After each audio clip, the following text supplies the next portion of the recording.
大家好，不經不覺已經係嚟到5月嘅最後一個星期啦。咁咧，距離我呢個演唱會嘅日子咧，就仲有3個月喎，足足3個月。其實唔好睇呢個日子，哇！仲有3個月，而家要開始準備去我演唱會裡面嘅歌單，要開始練歌啦、記歌詞啦。第一步咧，我必定係先會用手去抄歌詞，因為咁樣先至會增強我嘅記憶，歌詞咧就會更加之容易記入腦。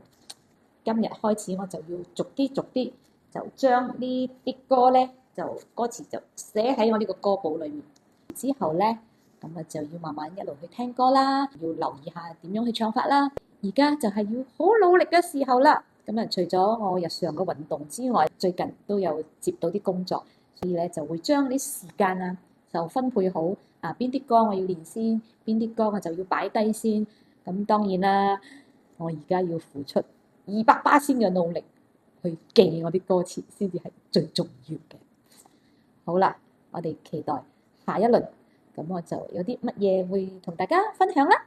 再提一提大家，雖然而家係5月中，不過如果你哋要買飛嘅話，快啲買啦，因為咧早啲買飛就可以坐到好好嘅位置。記得支持我，快啲去 book my show 嗰度訂飛啦，OK？